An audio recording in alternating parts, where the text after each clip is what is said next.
Gary Patterson is coming to LA to be the head coach of USC's defense, and he's bringing just one thing. Marvin, Powell III and I, we're going to tell you what he's bringing.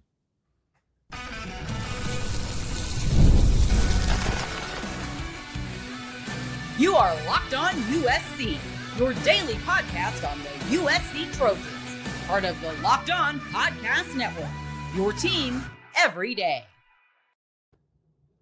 Fight on, everyone, and welcome back to Locked On USC, part of the Locked On Podcast Network, also the #1 sports podcast network. So whether you're watching this show on YouTube, wherever you want to download this podcast, you pick the platform. This show will be free. This show will appreciate your support. And today's episode is brought to you by FanDuel. It's the last call for football on FanDuel. If you're a new customer, bet just $5. You're going to get $200 in bonus bets if you win. All right, welcome back to, again, another episode of Locked On USC. I'm your host, Marc Kulkin, credentialed media member who covers USC football and basketball. I also write for WeAreSC.com. That's MVP3 Marvin Powell III, former starting USC Trojan fullback, NFL vet, and he just talks football 7 days a week. So this is your source for everything. Marvin, let me read you this quote. He brings football, and that's it. He does not bring scandal, does not bring pomp and circumstance. He doesn't bring a little something on the side. He just brings football. That's what Gary Patterson is bringing to USC. He's going to be USC's next defensive coordinator.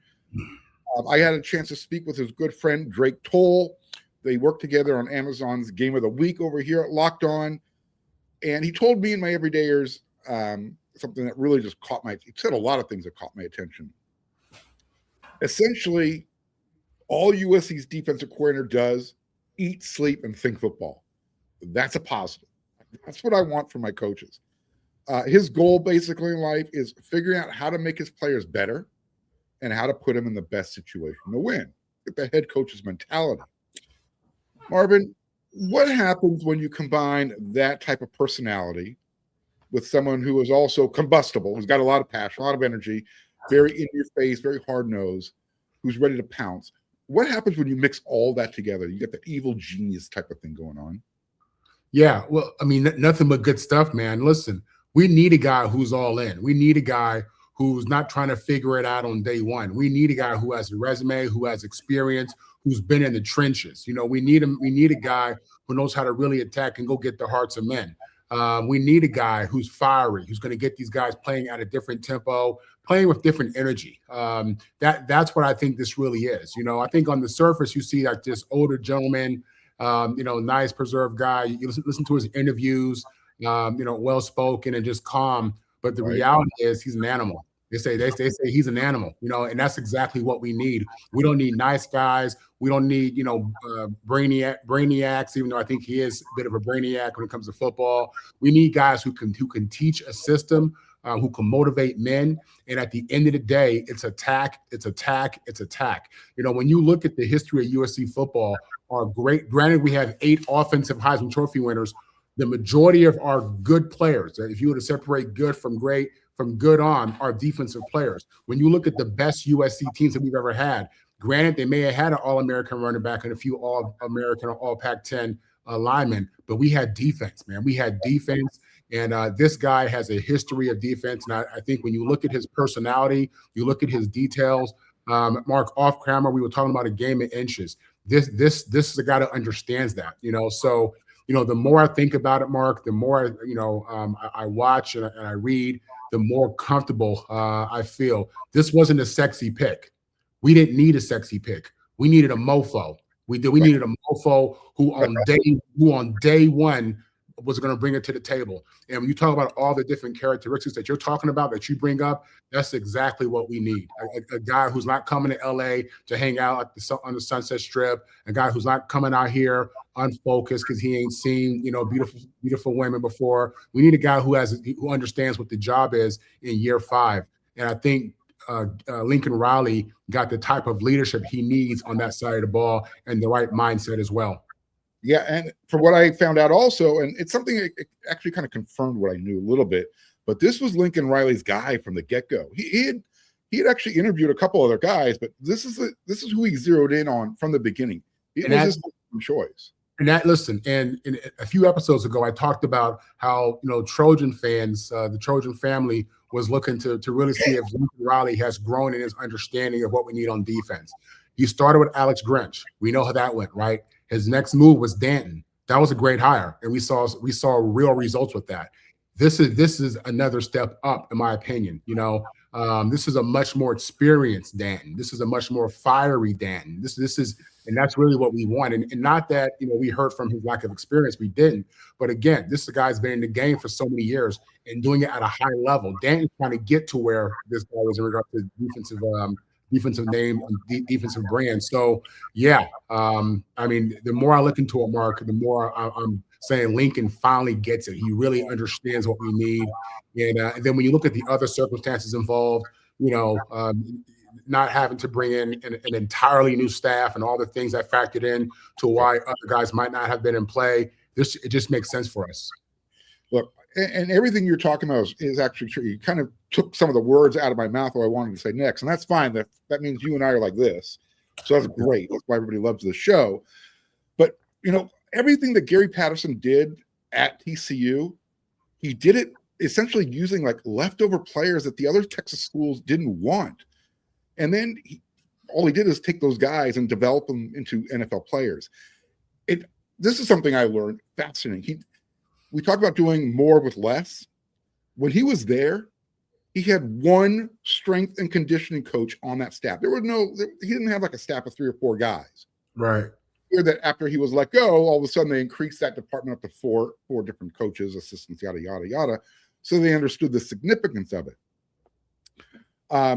He literally, he didn't have the bells and whistles he's going to have at USC now. So, it's kind of like watch out. So if he's now George Jefferson, he's moved up to the penthouse, USC. Again, what happens now when you mix great talent with great coaching? Who's going to demand perfection? Yeah, listen, results. At the end of the day, defense is about the details. It's about really strict details and rules. And, with offense, how offense is today. It's all about tricking you and, pulling guards this way, but the play's going the other way and the motion. You have to be able to be a disciplined defense, understand the rules of the game, the rules of your own defense, the rules of your position, the rules as they apply to that specific defensive call. That stuff really matters, and from my understanding, he's the devil in the details. He's the guy that really is strict on that. And I love that. We need to be more disciplined. We need to be more disciplined. And above all, we need to be a defense that attacks. And I think he brings that. This is going to be the greatest accumulation of athletes he's ever coached. That's what you're saying. He's never coached, talent like this. What he was doing before, you can argue that it was Kurt Signetti-ish. Honestly, just getting the most out of your guys. So if he's able to get the most out of his guys and have real results, getting guys who are 2 or 3 star at best, imagine what he's going to do with a Jakeem Stewart, with an RJ Sermons. You know what I mean? Like this dude. I was about to say, this is like the perfect way to segue into the next segment. Sometimes it's not the Jimmies and the Joes. Sometimes it's the teacher. Leadership. Leadership matters. Period. Absolutely. And we're going to touch on that in the next segment, because Gary Patterson said, he told Drake, hey, you know what? I can teach this really complex defense to anybody in 3 days. Because I asked him, I said, is this a difficult defense to understand? And Drake's like, without a doubt. But Gary Patterson, and he talked about this before, he says, I'll hold off. I'll tell you what he said in the next segment. And then we're going to wrap up the show. You mentioned it's a game of inches. We're going to talk about how this defense requires everybody to be disciplined, which will allow the Jimmies and Joes to kind of excel with their athleticism. All that's coming up next.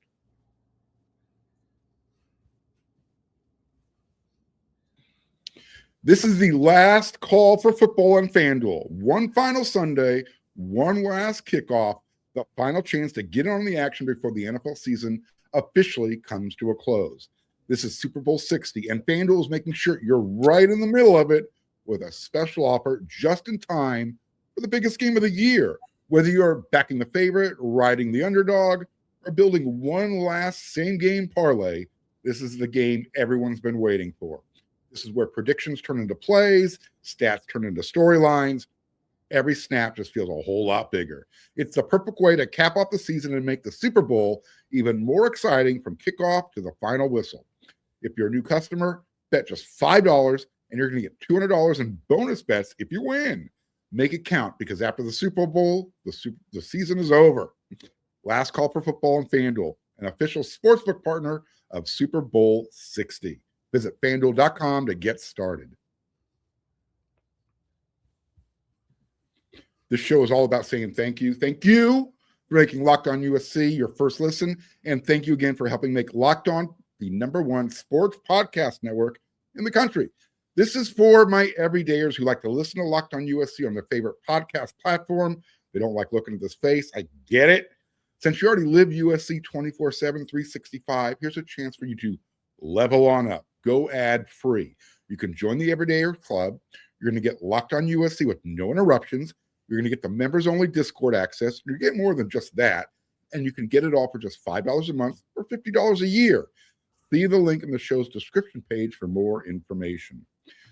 Marvin, maybe it wasn't the Jimmies and Joes at USC. Perhaps it was the teacher. Look, Lincoln Riley, and I don't want to make this about Lincoln Riley. I'm just kind of want to show you how maybe he's learning as he goes along. He is. Brought Alex Grinch in with him from Oklahoma. That was USC's defensive coordinator for the first 2 years. And like most of us, he was really impressed with Lynn and what he did in that 1 year at UCLA, and that's why he came over. One thing that lends, at least to me, more confidence is the way Coach Riley conducted this specific defensive coordinator search. This was both just not him. It was also Coach Patterson, checking the boxes, making sure they find the right teacher to teach this very complex 4-2-5 defense. Is it a difficult defense to learn? I was told it is, but Coach Patterson is, he can make the difficult concept easy. Listen to this quote from Drake. This is what Drake told Gary Patterson when asked about the 4-2-5 defense. I will walk in right now to any college program in the country, any high school football program. I can walk into a middle school program. You can give me 3 days, any kid. You give me 3 days, any kid, I can teach them this. I can teach them this. If they will sit down and focus for a second, he's going to have a lot more than just 3 days at USC to get USC's defensive guys into this. So, Marvin, you played for Paul Hackett. The same thing was said about his offensive scheme. Really difficult, big playbook. Sometimes it was difficult for younger players to understand, to digest. The core of last year's squad returns. We agree on that. They've got a lot of the good guys. They're bringing in a lot of younger talent as well. How dominant can USC's defense be in 2026 if Gary can just make the 4-2-5 easy peasy? Yeah. So listen, the way you have to look at it is like this. You take all of our players on defense. Okay. And what people don't understand is regardless how you felt about a player this year, if that player was getting significant snaps, that player's confidence is going to be way up going into the next season. And that's so important. It doesn't matter what the scheme is, who the DC is going to be. That player is going to, whether he was a freshman, sophomore, or a junior, that play, the more reps you play, the more times you're on the battlefield, the more confident you are. And over in the off season, there's a lot of time to reflect on, what you did this past season, no matter how well you did or didn't do, what it may be. You feel better about it. You do as you think about it and watch the film.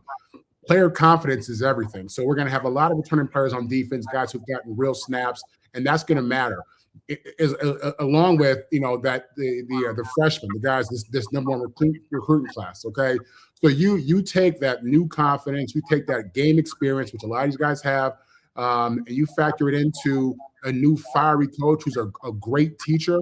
Listen, it's significant, man. It is, and I'm expecting to see these guys really step up and play well. Listen, in regards to his defense, is 4-2-5. It's really a 4-3-4-4, and that was really the concern that I had as he came from the WAC conference, he came from the 12 conference, and that's where we do a lot of passing and stuff. This is the Big Ten. It's a little bit different, but when you look at how that defense is set up, it's really set up for the run. It is as well as for the pass, but those two outside guys you're going to have flexing. So I'm excited with the guys we have coming back at the safety positions. I'm excited about, some of these DBs who are coming back from last season, the freshmen who are incoming. I think these guys are going to have impact. And I think, the combination of this new coach, new scheme, new voice, new energy, I think it's going to factor in. I think we could be very effective on defense. I'm expecting us to continue where we left off with Danton. Again, with Danton, when Danton came, we were the 116th best defense overall, I think.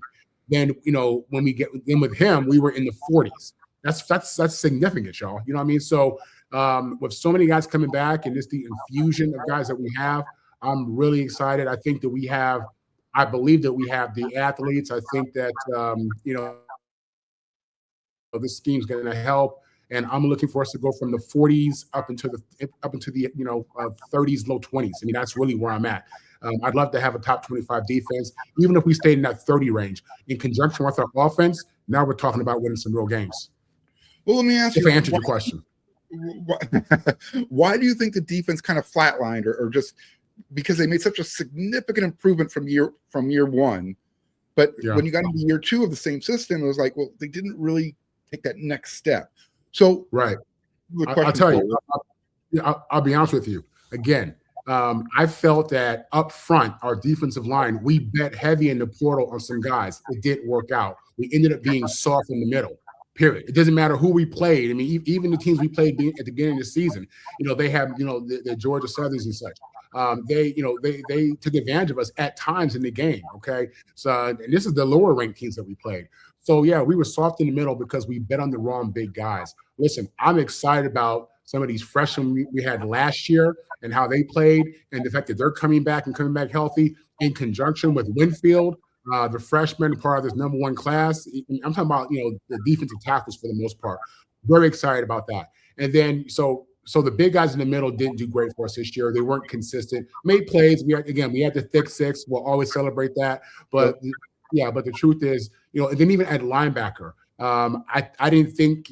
I think Eric Gentry is going to find himself in an NFL training camp. I think that's a very real thing for him. Whether he's drafted or a free agent. It wouldn't shock me to see him in an NFL training camp. And once you get to an NFL training camp, anything can happen. With Devin Stevens, he made some plays this year. He did. And I thought he played better in some games than others. I thought outside of the 3rd and 20, I thought that he ended the season outstanding in that TCU game. Again, watch the game and just watch this big old kid flying around. I thought he played more inspired. So you take that along with new coaching, new voice, new energy.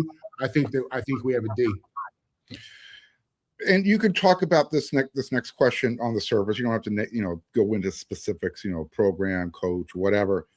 Are there times when you and your teammates, again, college or pro, you knew that it wasn't really your fault? It was just more the coaches. They weren't, for whatever reason, there wasn't something clicking.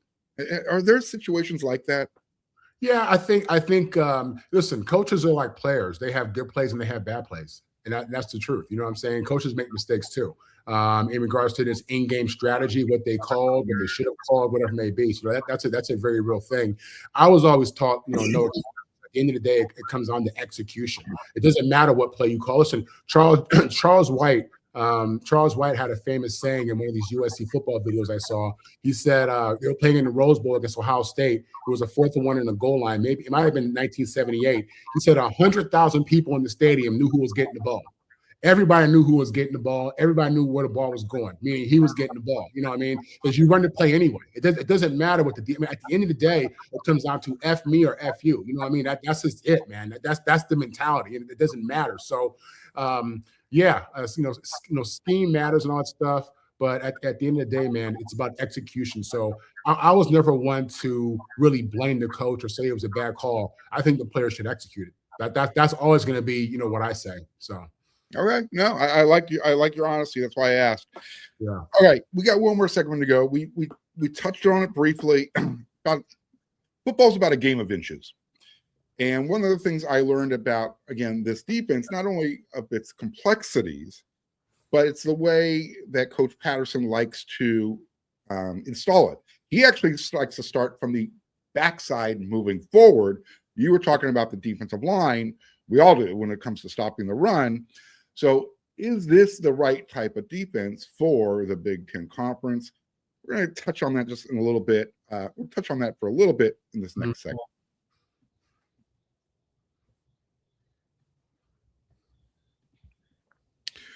This is Mazda moving the game forward. For those of you who show there's more to the score than what's on the screen, there were lots of highlights during the 2025 season, including, that fake punt on 4th down against Northwestern with the backup quarterback, Sam Heward, that caught everybody's attention, the entire country's attention, for how it was done.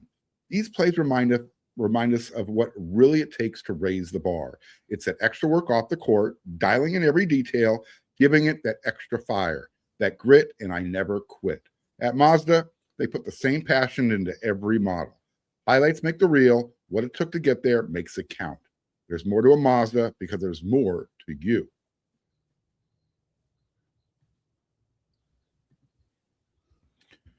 Okay, so lots of people wonder, again, if the 4-2-5 is the right scheme for the Big Ten Conference. Big Ten, consider, 3 yards in a cloud of dust, ground and pound. Here's the thing. Guys will look, I think the USC's team will look a lot more physical if they're doing what they're supposed to do, if they're lined up in the right spots.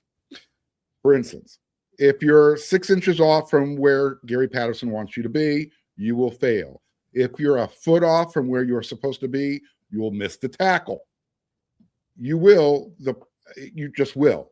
The play will break down. It's a very technical defense. That's Drake Toll, according to, talking with Gary Patterson, understanding the complexities. Last year, Marvin, let's be honest, it looked like guys were lost. Other times, they looked like they did against Michigan. I think Patterson is going to hold this defense, more accountable, making sure they're lined up exactly where that foot should be. They're not an inch off. They're not a foot off. So the defense looks performs the way it's supposed to. I'm not saying that Lynn didn't, but it kind of felt like last year there was no accountability on defense. What say you? Yeah, you may feel that way just because a lot of guys who made mistakes stayed in the game. But that also may speak to lack of confidence from the depth that we didn't have going into that season, and we just had to play guys because, the play of one guy was so much better than the second guy. So even if the first guy's not playing well, what are you going to do, right? And that just speaks to us identifying the right kind of guys and then coaching them up. Listen, on defense, alignment is everything. Alignment is everything. If you're not aligned right, then you give up leverage to the offense. And now, they're running the ball on the outside, and like Notre Dame did to us. That was that I felt like everything you just asked is the Notre Dame game, to be honest. So yeah, alignment is everything. Offense is so specific. Offense, these guys are like mad scientists, man. So if they catch you out of alignment, if you're not in the right position, guys like Lincoln Riley and these offensive gurus, they're gonna take advantage of that. Just like people took advantage of us. So yeah, we need a guy who's detail oriented and really understands, the ins and outs of his own defense that he really created. We had that in Gary Patterson. So this guy's taught it. He's taught it, over and over again. I'm sure in the years since he's been coaching it, his defense has evolved. I understand that he's remained a student of the game, even though he's been out the game. So I'm expecting something very similar schematically that we've seen from him, but also some new things. Because again, like I said, he went from the WAC to the Big 12. That's different from the Big 10. But I'm certain that in those interviews, Lincoln Riley explained to him the issue and showed him the issues we've had against the run. And Gary Patterson went up on that chalkboard in his interview and showed Lincoln exactly what he's going to do. That's how these things typically go. So, and again, if you listen, with a 4-2-5, as long as the 4-down linemen aren't getting blown off the ball, and you have linebackers who know how to attack, understand angles, understand lanes, and you have outside guys who can contain, that's it. It's really that simple. They'll do different things with twists and blitzes and all that stuff, but it comes down to not getting blown off the ball and the linebackers knowing where to attack and how to attack and understanding lanes. And then contain is everything, especially in a day and age where we play, everybody has an athletic quarterback. So you got to be able to contain. Everybody's running RPOs. You got to know how to contain. Okay. So, alignment matters. That's just part of the discipline that you have to teach. Again, leadership matters. What Lincoln did is he got a guy who can run the entire defense, who understands the defense, who understands that responsibility and the details that come with that. He's definitely going to be the head coach of the defense to play that complementary style that Coach Riley's looking for. And I go back to this, if Coach Patterson can make anybody understand how this defense works in 3 days, that probably answers the question as to why USC did not attack the transfer portal more aggressively for another safety. They got some guys in the room, but they're young, and they're bringing in even younger guys. Mm-hmm. So I guess that's going to be the approach this year. Look, talk about again the difference. Go ahead. I'll say, and again, the difference for Gary Patterson is you look at the results he had with 2- and 3-star players. Okay, right.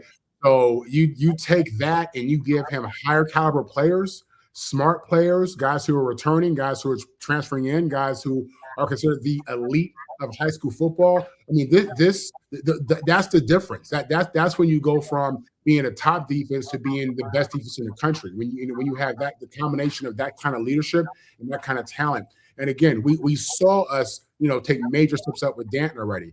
This is another step up, with an even more talented bunch. So no, we absolutely have the highest of expectations about our defense this year. Need to. And he's not afraid of challenges either. I'll just end it on this.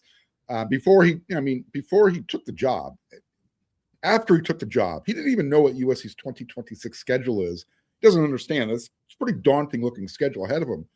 When he finally looked it up, you know what his response was? Great, let's go beat him. That's the attitude, Mark. Like I said, that's the attitude. I ended the last show with that. It's whoever we let's go. We ain't afraid of them. You know what I'm saying? They need to be afraid of us. That's, you know what I mean? So I love it. Indiana, Ohio State, Oregon. I'm not talking junk. I'm just saying our mentality needs to be, let's go hunt. Let's go hunt no matter who. Let's go get them. So, yeah, I can't wait. I think the greatest line that you've dropped since you've been helping me out doing the show is Hearts of Men. That's your tagline for now on. You need to drop that as often as possible. The comments are blowing up with that. They love the whole Tupac reference. Listen, my dad was talking about the heart of a man when I was a kid, way before Tupac. He was talking about, going out there and first of all, ripping a man's heart out of his chest. That's one thing he used to always talk about. but he used to always say, it's about the hearts of men. And he's right, man. You get men together who come together for the idea of team, like Indiana. Nothing. Indiana, that's team football, yo. That's real team football. And these are guys who are really committed. So I love that. The idea of team, and you want to really get to the hearts of men and make sure we're all on the same page about what the mission is. Look, for anybody who's been a part of a locker room, whether it's football, basketball, whatever, not everybody gets along. But when it's time to get in that foxhole, you can hate the dude next to you, but you're going to defend him because he's your brother, and the entire team, it requires the team to be successful for you to do that. So yeah, to your point, I totally get what you're saying. Hearts of men, be a man, step up when you have to, without a doubt. Yeah, rip the heart out, chew on it, eat it. Yeah, listen, you play hard for the brand. You play for the men who played before you. You play for all the men whose shoulders you standing on. You play for all the young ones who are looking at you because they want to be Trojans. These are the conversations me and my dad were having when I was in elementary school. You know what I mean? So it's like, I get it, man. Can't wait. Yeah. Can't wait. Can't wait to do another episode of Locked On USC this week. Can't wait to work with Marvin later this week.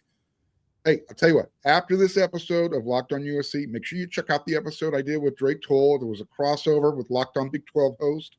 And then when you're all done with the Locked On Network, get on over there to wersc.com. There's a ton of great written content. Don't want you to miss out on anything. And we'll also have the Inside the Trojan Huddle show later this week as well. So until then, everyone, you know what to do. Fight on.